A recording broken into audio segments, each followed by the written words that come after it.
Welcome back to another video, everyone. Today I'm starting a new mini-series where I'm going to be taking a look at certain characters from the Crash series and ranking their boss fights. Because certain characters have been in the series since the very beginning, others maybe not from the beginning but still have loads of different boss fights from all across the games. So I thought it'd be fun to take all of the main characters' boss fights and rank them all, including the ones from more obscure games or games that you might have not played. We're starting the series off with Dingodile, who doesn't have the most boss fights across the franchise, wasn't even in the franchise from the very beginning, but was introduced in Crash Warped and had a couple boss fights here and there, and just the most important thing is, he's one of the best characters. That's why I'm starting with Dingodile. So let's start the list off. Coming in at number 6, the worst Dingodile boss fight, in my opinion, is when you face him in Crash of the Titans DS. Now there's technically 7 spots here by the way, but I'm going to count the remake of one of the fights as the same spot. Anyway, the reason this boss fight is taking last place is simply due to the fact that it's shit. The only thing you have to do here is dodge his projectile beams, and he'll do them in single bursts, and then he'll do a continuous shot while spinning around. The goal is to hit Dingodile 3 times, and once you've done that, he'll run away to, like, another arena where he does the exact same thing. You hit him 3 times again, and then he'll run away again. So you chase him, and you do the exact same thing a 3rd time. That's why I think this boss fight is a little bit crap. I don't know what the point of him running away is. It's not like he runs away, makes his escape, and then you face him later on in the game and he's even more powerful. No, he just runs away. You just have to chase him for 10 seconds. I don't... The whole thing could have taken place in the same arena, and he could have maybe added some extra attacks, and it would have made the whole thing way better. The funniest thing is that Crash of the Titans DS actually has some better boss fights than its console version. Dingodile, however, was not in the console version of Titan, so we don't have anything to compare it to, unlike Engine or Tiny Tiger. But we'll wait for those videos to talk about them. Coming in at number 5 is Crash on the Run. There are multiple versions of Dingodile in this game, just like all the other bosses. You've got the Nitro variant, Frosty, Inferno, and maybe even more. They don't really alter the gameplay all that much. They are generally quite similar, regardless of which form you face him in. I've got footage of Nitro Dingodile and Frosty Dingodile from when the game came out, and no, I can't go and find his other forms because that game is dead now. But they don't really alter the gameplay all too much. Essentially, what it's going to come down to is moving left and right whenever Dingodile hits one of the pathways. Dodge his attacks by moving across, you know, it's Crash on the Run at the end of the day, it's a very limited kind of gameplay. Every now and then you'll come across boomberries that you can pick up, and that is your way of damaging him. Now with Frosty Dingodile, it's a similar idea, but the funny thing about this boss fight is that when I captured this footage, the game was bugged. He either covered all 3 lanes at once, which made it impossible unless you had an Aku Aku, or he covered 2 of the lanes, but you would still take damage in the safe lane. It was quite literally just a bug, a glitch, that made you take damage when you were not supposed to. But assuming we're not talking about the glitch versions of these fights, the gameplay in On the Run is very limited, so it was naturally going to rank quite low. But hey, it still managed to beat Crash of the Titans DS. At number 4 we have Crash of the Titans Game Boy Advance.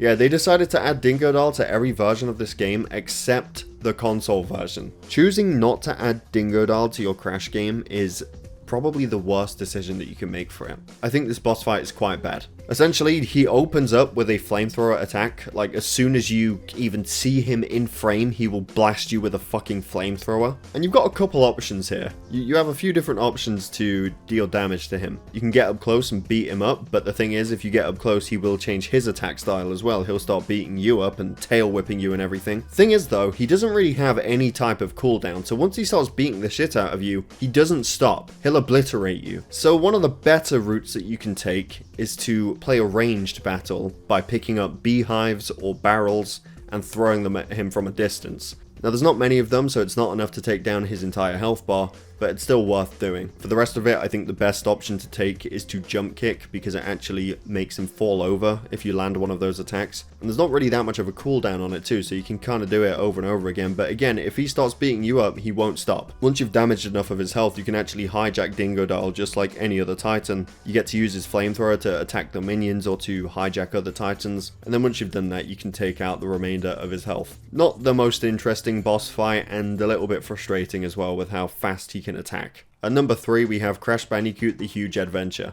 I actually like this boss fight quite a bit. I think in my opinion the first good Dingodile boss fight on the list. In this fight he's got a constant barrier protecting him which you can't touch or it will kill you. Of course he doesn't have his usual flamethrower because we're underwater in this boss fight. He uses the torpedo gun to shoot upwards at the rocks and then the rocks drop down. So you have to dodge those two things.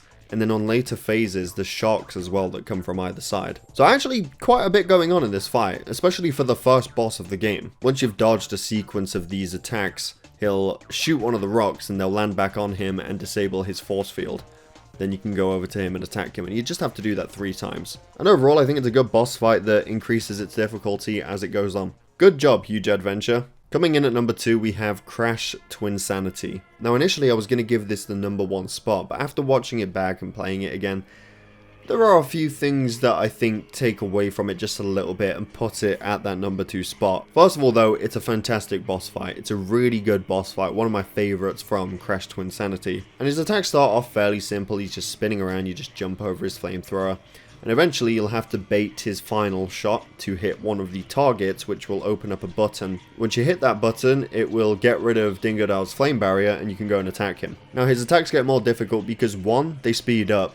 2, he changes direction, so he'll start spinning at random clockwise or anti-clockwise. And number 3, he'll change his actual flamethrower attack itself while all of that is going on. You've got the normal variant where you jump over it, another variant that is a bit further up, so you have to duck underneath that one. And then there's another variant where you just have to run away because you can't duck or jump over it. So I think it's a really cool boss fight. It's got a lot going on in there. And let's not forget about the music. Dingodile's soundtrack in this is amazing, and it fits the fight really well. The reason it slipped down to number 2 as opposed to 1 is because there are ways for you to get so far behind him, or not even ways, just like it just sometimes happens depending on when you start running, where the flame is on the opposite side of where you're at, and it doesn't even, you know, if you keep walking, it doesn't even stand a chance at even reaching you before it finishes. And if that happens, it's not really that difficult or as interesting, which is something that doesn't really happen as much in the fight that took the number 1 spot. Of course, that being Dingodile's very first boss fight in Crash Warped.